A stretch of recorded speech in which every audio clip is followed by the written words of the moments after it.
Congressman Green, thank you for taking time to talk to Texas GOP Vote today. I wanted to ask you about the upcoming legislative session, the lame duck session, and what the Democrat plans are. You might want to talk about the DREAM Act and financial issues that are coming up. Well, the main goal of the lame duck session is to keep the federal government running. Our current continuing resolution expires early in December, and we need to make sure that gets extended, hopefully till sometime as far as possible, so when the new Congress takes over, they'll have some time to get their feet on the ground and running. But I know there's still discussion on doing an omnibus bill that would take care of the appropriations all through next September. But again, the bottom line is whatever gets 60 votes in the Senate will probably pass. And whether it's a DREAM Act, whether it's any of these other things, Department of Defense reauthorization, if you don't get 60 votes in the Senate, there's no sense in us being in session. Okay, so basically, Speaker Pelosi will defer to whatever the Senate can bring through. I don't think she has much choice. If they couldn't get 60 votes for an issue before November 2nd, I don't see how they could get 60 votes now on some of the more controversial issues, even though I support some that, and hopefully we'll take them up in the new Congress. But the main goal is to make sure the government stays in business. I would also like to, and I know the Senate passed a short-term extension on what's called the SGR, the Medicare cuts for physicians. We need to do that. I would like to have a longer-term extension because doctors need to know what they're going to be reimbursed for when they treat my constituents. But if the Senate can only get a 30-day extension or 60 days, we'll take that because it's also going to expire at the end of November or 1st of December. If the Senate passes the extension of the Bush tax cuts as they exist today, would you support that? I didn't vote for them originally, but I don't want to see a tax increase go into effect now. We still have, our unemployment's still so high. Businesses are retaining a lot of earnings because they don't know what's going to happen. So I would think a short-term extension, I say short-term, a year or two, to see how the economy comes back. I have a district, even when the president said $250,000 is middle income, I have a district that our median income is $40,000. Right. So, $250,000 is a lot of money for a couple in our district. So, but that's why I didn't vote for him originally. But I also know the economy is different than it was in 2001 or 3, and I hate to see a huge tax increase with the economy still so fragile. We need to get back into where we're actually putting people to work. So you agree that raising taxes would, in effect, stifle the economy, the recovery process? Well, I don't know if it will, but I worry that it could, and it's so fragile right now. I would not like to do it. Now, I would vote for the compromise that was floated before the election. $250,000 for a couple, $200,000 for an individual, and then higher incomes the tax rates would go back to the pre-Bush tax cuts. I would have voted for that. But I also know that if the only thing we can get 60 votes in the Senate for is a year or two extension of the full tax cut, then I would support that because I also don't want to see taxes go up right now while we still have nationwide 9%, even Texas over 8% unemployment. Okay. A few months back, the Senate tried to bring forward the DREAM Act, and I understand they're going to try to bring it forward again.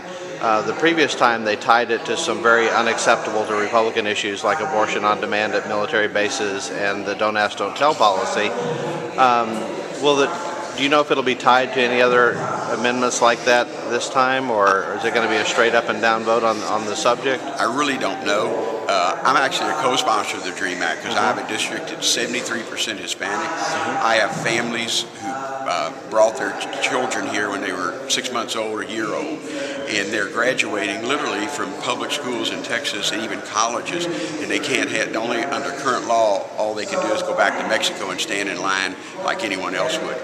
I think no country in the world would deport someone who has already a college education or even a high school education. So we need to deal with it. But I don't know if you can get 60 votes in the Senate for it separately or whatever. Again, if they could have gotten 60 votes for it before November 2nd, I think they would have passed it. And it's probably tougher now because typically lame duck sessions do not do major legislation, even that I may support. I just don't see it happening. I hope it would because I have a lot of constituents who would be impacted positively from it. But I don't see the votes in the Senate.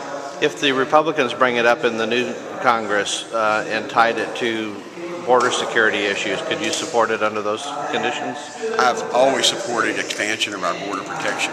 I've never voted against any money for border protection. I have voted against the fence because I thought it was silly, because in West Texas, if you build a fence, you're going to have somebody still to watch that fence. Why don't we just hire somebody to watch the border there in West Texas? I know we've already hardened our border substantially. I have a son that lives outside of Brownsville, has been there 10 years. I've seen the border in the urban areas in Brownsville, McAllen, harden to the point where we do have fences, because it does make sense in urban areas. But I don't know if fencing it out in West Texas and still hiring somebody. The joke is you can build a 15-foot wall and 16-foot laterals will be it, unless you have somebody watching that border. Right. We need more Border Patrol personnel, no matter whether we do a wall or not, and I've always supported that. Would you support tying the DREAM Act to, say, deploying 2,000 National Guard troops along the Texas border under the control of the state of Texas, but funded by the federal government?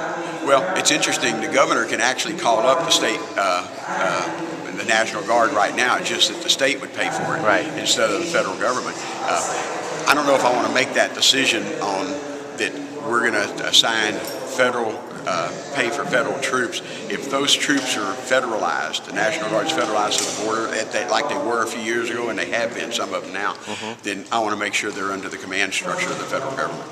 Okay. Because doesn't that restrict their law enforcement capability by putting them under federal control instead of state control? Well, military doesn't have law enforcement control. No, but the National Guard, when it's at the state level, does. Well, that would be if the state pays for it. But on the federal side, we have used the National Guard in the past, federal money going to the border. I have some constituents who actually were deployed in Laredo and McAllen, and I don't have any problem with that. I think our problem right now, though, is that we have to watch the border, because a lot of problems going on in Mexico, but we have not needed military forces there right now.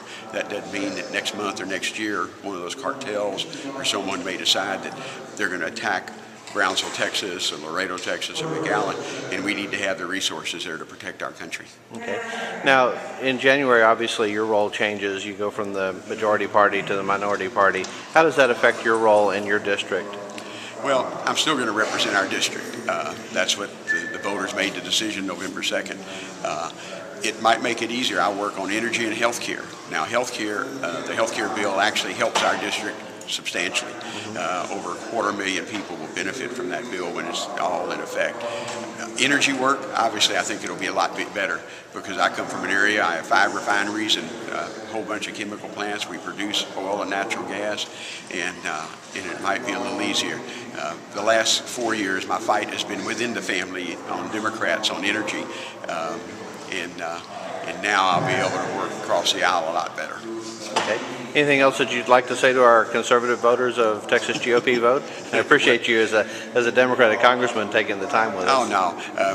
As I said in the hearing, when people call our office, we don't check if you're vote Republican or even if you're registered. You call our office and I'll return your call. We'll work on your problem that you have, and that's the way the system ought to work.